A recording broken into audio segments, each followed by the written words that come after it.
Hello, everybody, and welcome to the Slim Nation. And I'm James Slim Overton, here with you live. And just wanted to briefly talk to you about, and I think a lot of you out there might be going through some of the same, excuse me, same things I've been going through lately. Uh, Service in retail or any kind of stores or restaurants that offer service that you pay for. And keep that in mind that you pay for it, that you go in there and you pay for uh, products and you expect service, products and services. Well, a lot of places you go now, I don't know if it's because of the, trying to get people to work that don't normally want to work like they used to. You see help wanted signs just about every place you go. Um, I guess it started before the pandemic, but got worse after the pandemic because a lot of people figured out ways to make money without holding down a regular 9 to 5 job, 5 days a week or 7 days a week or 6 days a week, and they figured it out.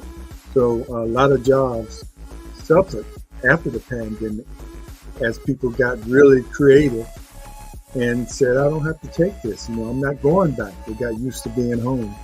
But that might probably had something to do with it. But other things, like I said, it probably started before the pandemic when, the places just found it hard to hire people, especially at the minimum wage or the very little money that a lot of places were paying. Um, and people just figured it out. But I didn't think service would suffer from this. And it seems like in a lot of places it has. Now, there are places where you go and the service is extraordinary, same word. But you go there and they go beyond the call of duty, so to speak, to make sure that you get your money's worth. And remember, I said most of the time you're going and you're paying for products and services. So I've gone to several places, and my wife and I have noticed the change in a lot of places, in that, particularly the attitudes of the employees. Uh, we've gone places where we walked in the door and the employees looked like, oh man, here comes a customer. And we come in there, all we want to do, all I ever look for, because my wife and I both were in retail, and we know the importance of service for repeat business, or just, especially if you're on commission, you have to go the extra mile to keep those customers coming back to see you. But even if you're not on commission, you want to keep the people coming to your place of business.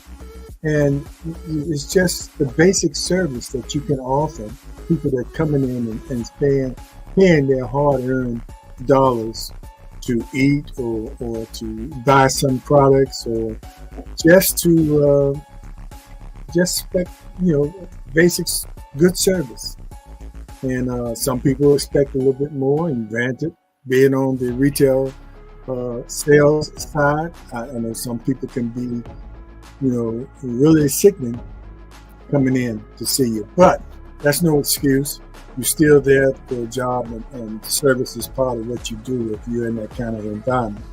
But lately, we've been going to places, and the people, the employees, don't feel like they want to wait on you. They don't go that extra mile. You're spending your money, and then they expect a tip in some cases. But I went into a cleaners the other day to pick up some pants that I had left there. And when I walked in, the young lady came up and she had a phone to her ear, cell phone, and she asked me, can I help you? And before I could get out of my mouth what I needed help with, she continued her conversation loudly. Whoever was on the other end talking about an unrelated issue to that business. And it must have gone on for about 5 minutes while I was standing there. And common courtesy or be an employee of the store would tell you the person on the phone would have to wait until you finish your customer. No, but not this young lady. Her priority was finishing that conversation on the phone while I stood there and waited. Patiently, I had. Normal circumstances, I would have been a little bit more irate, but I said, I'll let this go. But anyway, when she finished and came to me, brought out the pants. I had 4 pair, and she brought out 3 and said, well, 1 pair is not ready.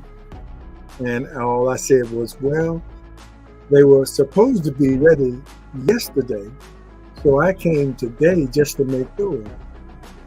What happened to the other pair? How come I just have 3? And she snapped back at me. They don't tell me what's going on with these pants, and maybe it was a spot on there they couldn't fix it. I said, hey, I'm just asking.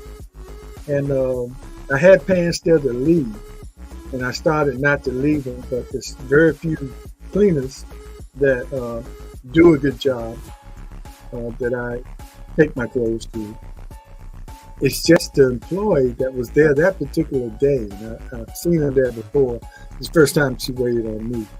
And I'm going to let it be known, but after I pick up my clothes, I'm going to wait till I pick up my clothes before I let it be known. I don't want anything to happen to my clothes.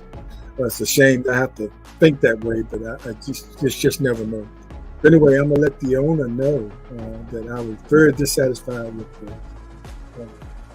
the customer service I got just coming in there. And as you know, getting clothes clean these days isn't cheap, So, but that was just one incident, and we had several, my wife and I, which I'm not going to go over, but I'll come back from time to time because I want to hear from you all out there. You're experiencing some of the same things about, as far as going into places and just really expecting basic service, but not even getting that, and then sometimes getting attitude. I don't understand why it's like that. If I'm a customer, it's not my fault if you're not getting paid enough or you're having a bad day. I understand that. I've been there. But sometimes in those situations, when you have a bad day, you're not in a position to take a day off and you have to be there. But you just have to suck it up because that customer comes in there. Whatever happened to you is not his fault. And your duty is to give the best customer service, you can at that time. So I'll come back from time to time and talk about some other experiences I've had, but and I also talk about the good experiences I've had. But please let me know if you have experiencing some of the same things that are a little out of the norm of what you might normally run into. As far as every once in a while, you're going to run into some bad employees, some people that's not great at customer service, but it just seems to be happening a lot more these days. So hopefully it'll change, but I don't know. It seems like the climate, because if it was, I'm sure this young lady has had other complaints, because it didn't seem like it was something that she was having a bad day. It just seemed, and I'm just speculating here, it just seemed like this was her attitude on her job. And a lot of times employees have to put up with that because they can't find anybody else to come in.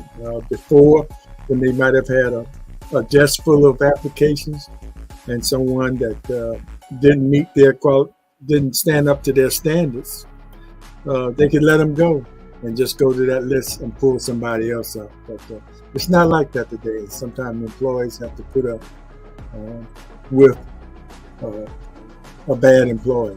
But that should be no excuse because your customers suffer and your business will suffer if you upset enough customers. Some people give you one chance, and if you don't meet up to their expectations, that's the last time they're coming to that store. And what you want to do in business is keep people coming to your store and keep those complaints down and have those compliments up.